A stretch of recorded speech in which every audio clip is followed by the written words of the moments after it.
Hey guys, welcome to Players United, welcome to our video, and Barcelona 5, Alaves 1, and we are second in the league. We've won 7 in a row in La Liga, and we played a pretty good game. We dominate Alaves, we dominate possession, we dominate in terms of shots conceded.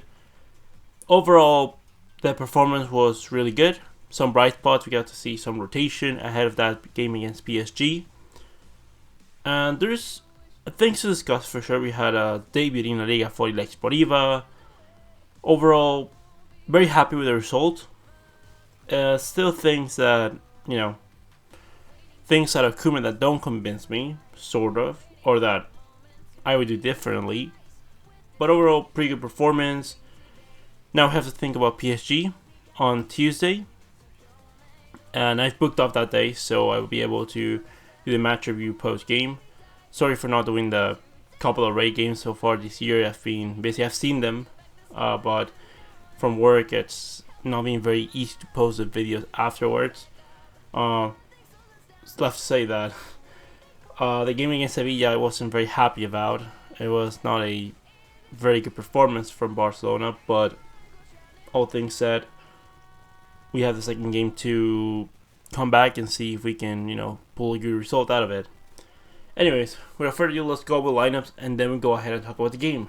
Barcelona to go with Marc André Ter Stegen, Oscar Mingueza, Frenkie de Jong, Clement Lenglet, and Junior Firpo. In defense, a midfield trio of Sergio Busquets, Riqui Puig, and Illaix Moriba. And up top, Antoine Griezmann, Francisco Trincao, and Lionel Messi. Well, Alaves have to go with Pacheco Inet, Martín Aguirre Gaviria, Rodriguez, Florian Lejeune, and Duarte. In defense, a midfield of Edgar Mendes, Rodrigo Bataglia, Pina, and Iñigo Córdoba in midfield, and up top, Joselu and Lucas Perez. Alright, so, Barcelona. I think that we didn't play a 4-3 for the whole game. We played a 4-3 in the second half, but in this first half, I think we kind of played with a 3-5-2, with Firpo and Trincao very high up down the wings, with Mingueza and Frenkie de Jong more as, three center backs. Mingueza occasionally went up to support if need be, but when I was seeing him, when we were attacking, I saw Mingueza staying back quite a bit, especially until the first goal. The midfield trio was pretty solid, I would say. Busquets put some fantastic passes for Messi and Griezmann in the first half. I thought that he was pretty solid. Riqui Puig was sensational today. Not his best performance by any means, but still really, really good. And that's the thing. Riqui Puig is so good that even not playing at his best, you can still show a really good level of quality. Showing that maybe Pedri should not be playing that many minutes, and that Riqui plays like Riqui Puig, like Alex Collado, like Carles Arena, should have participated more. And this is not me discrediting Pedri, because he's been sensational, one of the revelations of our season so far, and I have a lot of hope for Pedri in the future. But Pedri, when you compare his number of minutes against everyone else in the midfield, you're like, why are you forcing him to play so many minutes when clearly in some games he's not performing, and you should give him rotation, because it's important to give a kid like that rotation, otherwise you're gonna burn him out. But other than that, it's good to see that Riqui Puig, all of us that think that Riqui Puig is valid for Barcelona, I think that this is, giving us validation. Not that we need it, but it's giving us validation. And I think Koeman, I'm going to keep saying this until I see a real change in Koeman, and that is that I'm not convinced by Koeman. I don't think that he's a coach for Barcelona, maybe a coach for another team, but at least for our philosophy of a club, I just don't believe in Koeman.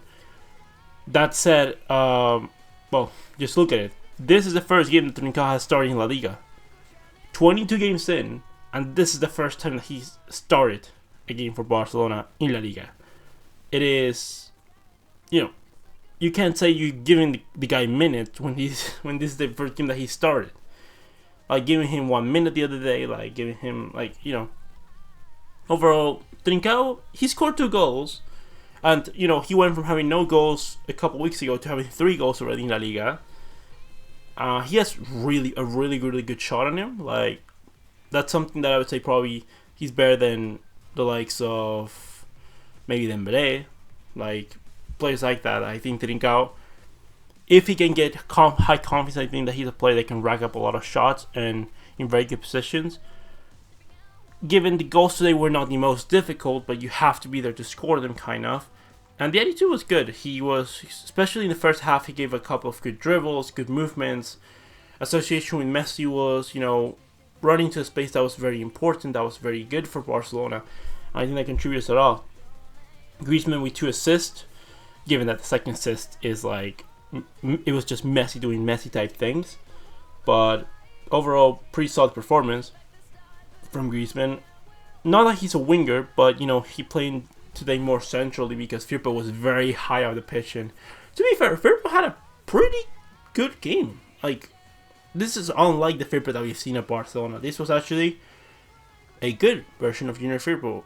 Like something like the play that he used to be at Betis. Like I said, Griezmann playing centrally and, moving off the left, right, coming down the middle just a bit. In association with Messi, yes, he missed 2 clear-cut chances, but at least he's having those 2 clear-cut chances. In another day, he's going to score them. He put like 2 assists. Overall, pretty good, solid performance from Griezmann. I think that he's having a really good 2021. Just like Barcelona overall is having a really, really good 2021 in general terms. Who else do we talk about? De Jong was fine, and Illaix was more solid than other days. Mingueza today, for a center back compared to right back, was pretty good. In attack, he was, reading the play very well. Ter Stegen was solid as always. And now let's talk about the player that, you could say that Trincao was the best player today. But today, or Riqui Puig maybe. But when you have the best player in history, you can only say it was Lionel Messi. Because he moves and he plays at a different sport. Like, he moves in a different way. Everyone in the game, the away team and the home team, play at one pace, but he plays at a completely different pace. Like, he sees things that none other can do. He does things that none other can do. And that is the magic of Lionel Messi. I see a lot of people thinking about PSG and being like, oh, we're going to face Mbappe.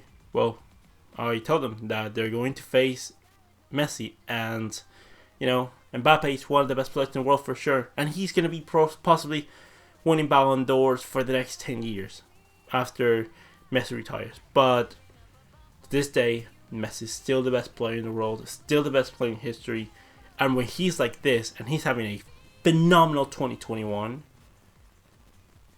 we can only say that PSG better be worried, because their defense, just like ours, is not giving a lot of confidence.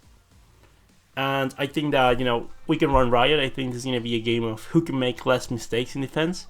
I think that the matchup PSG against Barcelona in both legs is going to be who can make less mistakes and who can have their superstars show up the most. That's, I think, what's going to win the round. And we have Messi, and we have the most decisive player in the world, which is Lionel Messi. Overall, the performance was pretty good.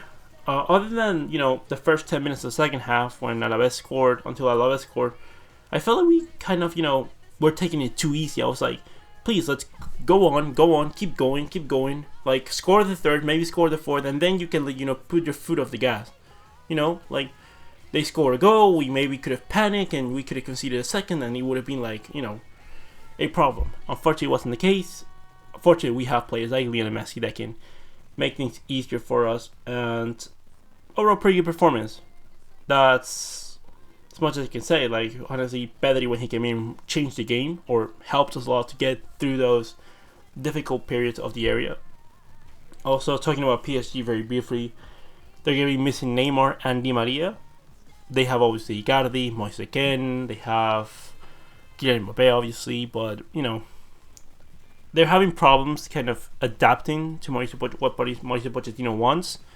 I'm still not sure what Pochettino is kind of trying to do, because he's been playing between 4-3-3, 4-2-3-1. With players' injuries, kind of difficult to see what he wants to do, because I don't know, because he has never had all the available pieces to him. We also have the debate of, is Dest going to start against PSG because he played today? Maybe he's to get some rhythm going. I don't know. If I had to say what Koeman is going to do at the Camp Nou, maybe Dest has a chance to start, but I would say Mingueza is going to start as right back again. I think he's going to push Araujo. Araujo, it wasn't a muscle problem. The thing that he got him injured was probably his ankle, and it's not a muscle injury, so I feel like maybe pushing him would not be as bad.